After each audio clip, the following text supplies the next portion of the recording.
Hey friends, my name's Stevie Taylor. Welcome to the Gig Life Podcast.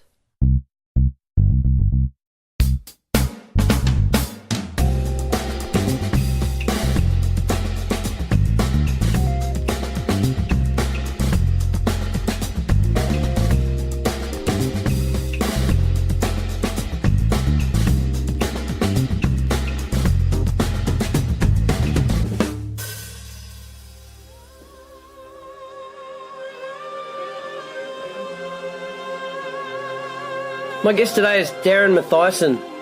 D is one of New Zealand's busiest and in-demand drummers. Trinity Roots, Rob Ruha and Rhea Hall, Rhombus, Hollie Smith. He did a tour with Bliss and Esso, and that's just to name a few. And of course, one of my favourite bands, Shapeshifter. Darren contacted me the day before their Sydney show, and we planned to meet up that afternoon before soundcheck, but due to their tight schedule, that couldn't happen. So he invited me to the show that night, and we caught up for a chat just before they went on. There's a little bit of background noise as we were backstage and the support act was on, and we were pretty rushed, but we managed to talk a lot in that short space of time. I hope you enjoy this chat as much as I did. Ladies and gentlemen, Darren Mathiassen. Cheers. All right, I think we're rolling. Rolling. That's us. Darren Mathiassen. Oh, that's us. My man, Steve Taylor. Yeah, welcome to the Gig Life Podcast. Oh, welcome. It's good to be here. Yeah, sweet. We're in we're at the Manning Bar in Sydney. Yep. Yeah, Manning Bar. Just before Shapeshifter show. Yeah. Right. So before we talk about that, bro, you played Melbourne last night, yeah? You played Melbourne last night at was it 170 Russell? Yep. Yeah, it's the name of the venue, Yep. and the street address per chance as well, I suspect. Yeah. Yeah.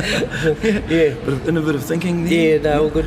And that was a rager. Oh, yeah, it was good. great, man. It was like packed out, hot, sweaty, pumping. Yeah. Typical Shapeshifter party scene. Yeah, good shit. Yeah, man. Looking forward to this one. And yeah, it was good. It was So we flew up from New Zealand yesterday. Yep. Yeah, the crew had about a 25-hour day or something, and That's crazy, so they're doing this show on like 3 hours sleep. It's crazy, eh? Straight into Credit it. to those fellas, eh? Yeah. Oh, yeah. What? The unsung heroes. Yeah. Yeah. Totally. Right, bro. Let's roll it back. We haven't got that much time because Yeah, we've that's got to go warm up. Yeah. Yeah. Awesome. So, you're from? Did I get this right? You're from Bluff? Yep. The deep south. Yep. Bluff, New Zealand. Yep. Oyster country. Yep. Yeah. Grew up down there. Yep. It was. Voice a little bit quiet, eh? Yeah. Sweet. No, you're bit, good. You're good. This thing's pretty powerful, man. I'll just compress the fuck out of it. That's it, Make eh? it sound deep. Turn up the bass. What? Yeah. Whoa, Awesome. whoa. Yeah. So I grew up in Bluff. It's a great place to raise your kids, I think.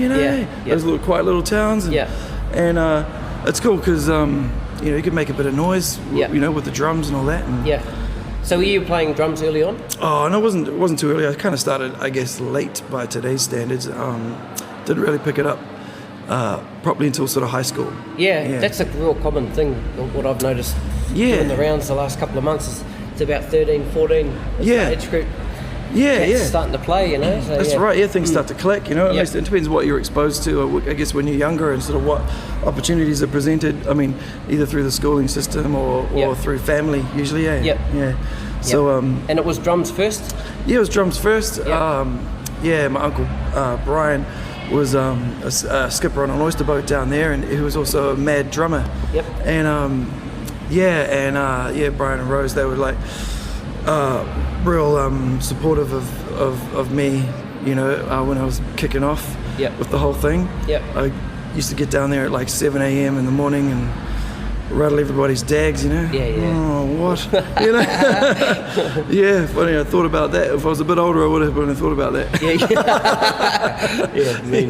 Instead of just being too keen. And what was your first sort of band experiences? Oh, my first band experiences was with a couple of good friends. Simon Koperu, who was playing the bass. It was cool. He was a great guitar player as well and singer, and also another chap, Jacob Luamanavai, and he sort of fronted the band. He was a great singer and a bit of a shredder on the guitar and all of that. Yep. And that was like my first. We also, what was kind of special about that is we were all sort of friends first, and we all sort of picked up our instruments and we all sort of developed together. Yeah. So it was a real. I've never really quite experienced anything quite like it, since. These days, it's sort of, you come into an establishment and an establishment, you feel like, people kind of already have, things established, and you're kind of like, oh yeah, sweet, let's fit together and do the thing. And so it was quite a unique sort of perspective to have, like, getting into it. You know? And quite special.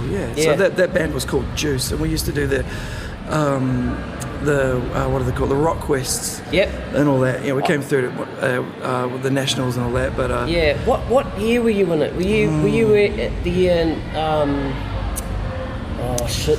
the name, because we got through to the regionals into Wellington. I'm just trying to I'll come back to it. I'm just trying to think. The guitar player. Aaron Tokina? Aaron. They won it that year. That's right. We were in it. Mustard and band. Yeah, that's how we all sort of met. Right. We used to play with Aaron as well. About the same year. The same year, and cool. All the same sort of generation as like the Quarter Boys and Julia Deans. Man, all those guys. Like the Quarter Boys. Band. They won it that year, eh? What's the name of the band? They did. Auntie Beatrice, I remember it. I remember it, I'll give those guys a tickle. Yeah, sweet. Mean. So, and when did you move away from Bluff? And what moved you away? It was sort of finishing up high school. I was 17.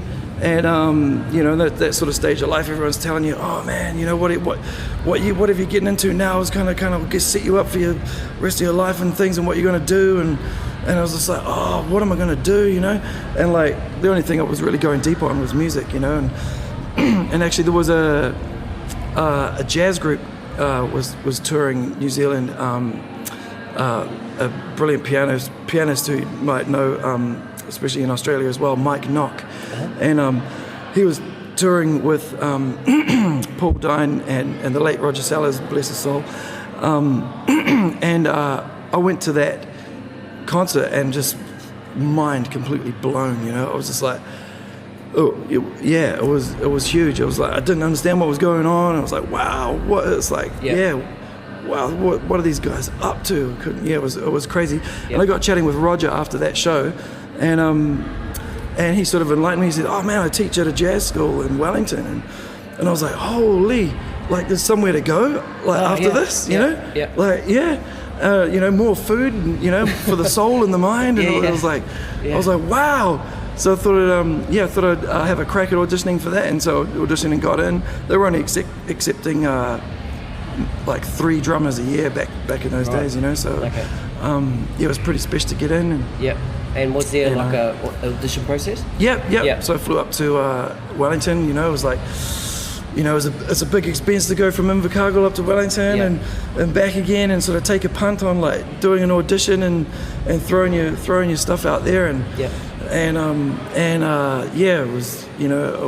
was like one of my most like nervous times, in life when you sort of like throwing that down but getting in was like one of the most exciting, as well. So it was like, wow, cool. And so I did my 3 years penance up there, under the tutelage of Roger Sellers and Lance Phillip, incredible Lance musicians.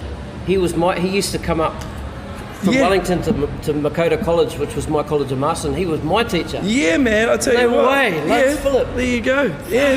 Man, that boy gets around. He introduced me to Jeff Beccaro. Introduced me to Weckl. Oh yeah. To Gad, Liberty DeVito. I studied from the Liberty DeVito book with Lance.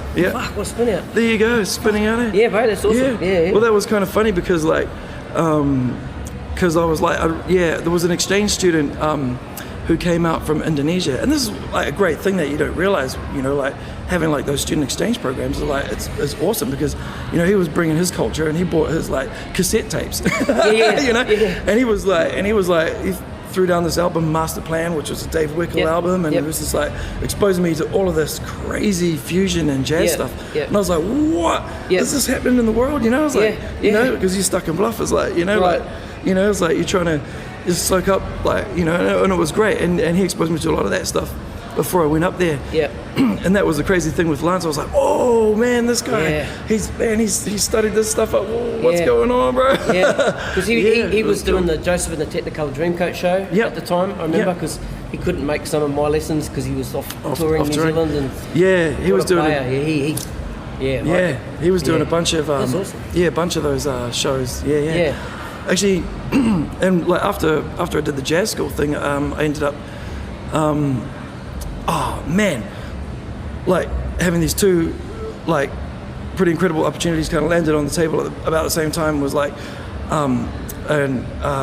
so one was jumping onto the hard rock cafe circuit with, when I was into Buddy's interview, I like was going to say, how did you know Buddy? How did you link into there's Buddy? a bit of a link Yeah. in there, but that's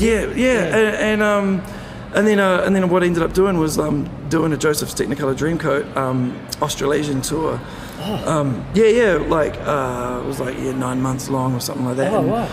That was my first proper international tour straight out of jazz school there, and Yep. and then we're giving the quick synopsis there.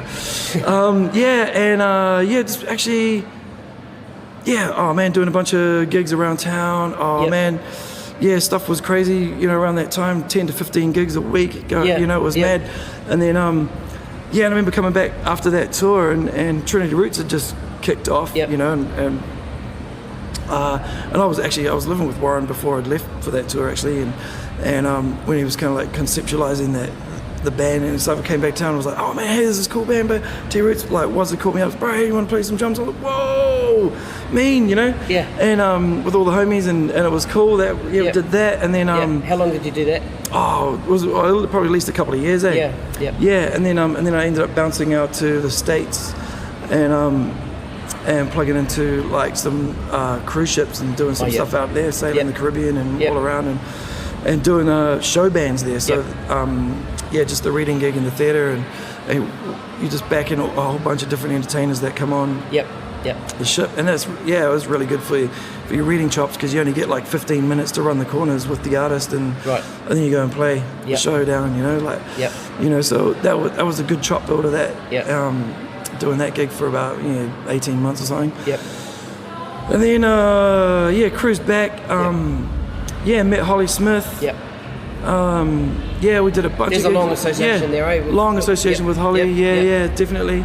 And we've been good friends and touring and playing ever since, Yep. Yep. And what else? Ended up touring with Rhombus. Diva Mahal, who's like doing some incredible stuff now. If you want to.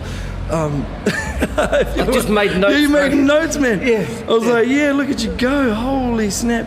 Yeah, just in case you forget anything, eh? Wow, yeah. No, just in case you forget anything. Yeah. That's right. I'm already forgetting stuff. No. I'm like, We're going through it quick, so no, it's all good. Oh, that's cool, man. I may have some of that wrong, but yeah. No, it's looking good. Yeah, man. And managed to do some wonderful time with some great soul sisters. Yeah, you can see you got some listed there, and Yep.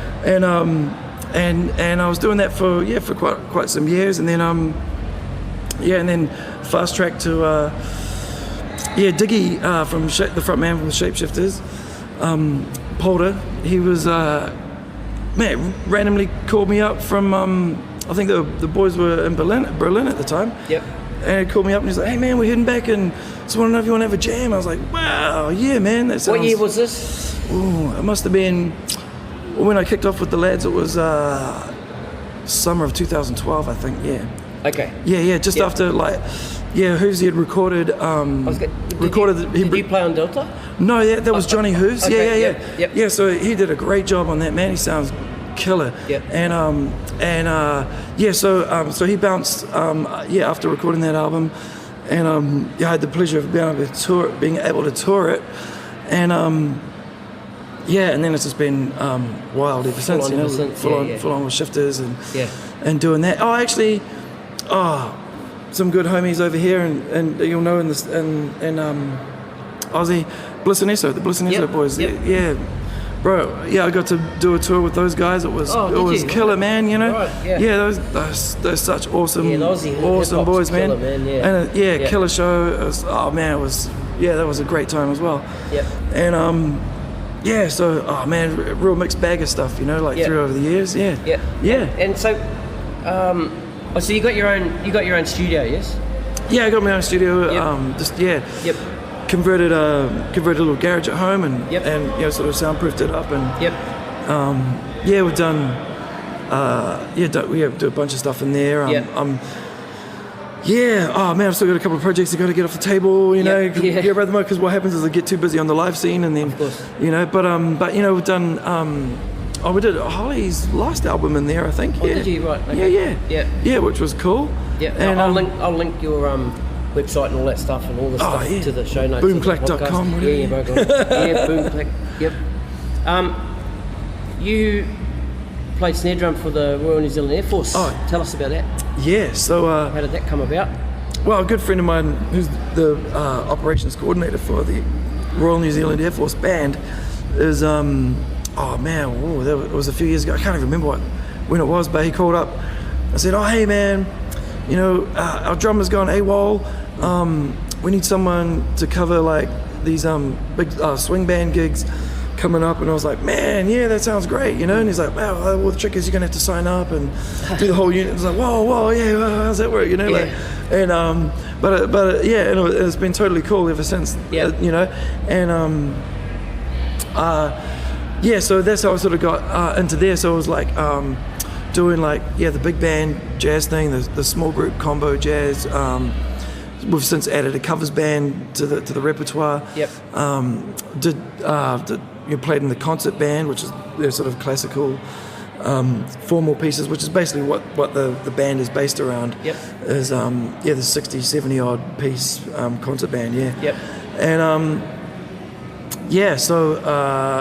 I've done we do tours with those guys. I was just in Belgium this year doing a tri-service commemoration for the end of World War One. Oh, wow. Yeah, which was incredibly enlightening. So there was a joint forces thing between the Army, Navy, and Air Force. Yep. And it was an amazing contingent that we took over. We had the multicultural group as well. Mm-hmm. And dude, talk about being a point of difference on the world stage. You know, it was like that was awesome. We got to march for the King over there, and we did some battleground tours. And when you go and do that sort of thing, and we had a personal guide showing us around and describing the whole scene, and you just get like the full impact of the madness that it really was, you know, like, and and then you go to the graveyards and so many unknown warriors. We went to the grave of the unknown warrior who was exhumed and brought back to represent all of the fallen unknown warriors over there. That's heavy, it was heavy, man. You know, and you just have this real hardline link to the whole thing, which I wasn't expecting before I went, you know. I was like, yeah, man, we'll go play some drums, keep everyone in step, you know, like, we'll do the thing. And then it was just like, and then it's floored on a whole other level, and you have a whole newfound respect for the whole thing, you know. It's like, wow, you know. So that was incredibly enlightening, and so that's what we did this year with the Defence Force, and there's always real interesting things going on there, you know. Cool. You know, get to have a conversation with Prince Charles, or you know, hanging out at the Governor General's house and doing, you know, so you find yourself in all sorts of crazy places, and But the young fella from Bluff never thought he was going to be doing that kind of stuff. That's awesome. And then go and smash out a Shapeshifter show like in about 20 minutes. So, it's crazy. So how much of your year is because I know you're saying you do all this other stuff. How much of the year does the Shapeshifter thing take up? Well, typically we'll do like we'll do a summer tour in New Zealand. Because you're heading into festival season. Yep. Pretty heavy, eh? Yeah. So Yep. so we'll do a bunch of festivals and some of our own billings and Yep. and then generally we sort of tee up and hit UK and Europe for their summer. Oh, yep. Yeah, a bunch of festivals and Yep. and some shows and go bring the noise over Yeah, there, you know. yeah. Which is always great, you know. Yep. Rolling in the tour bus and making it all happen, you know. It gets pretty it gets pretty tiring. You got to look after yourself. You got to make sure you get lots of sleep and stay hydrated, not on Sailor Jerry's.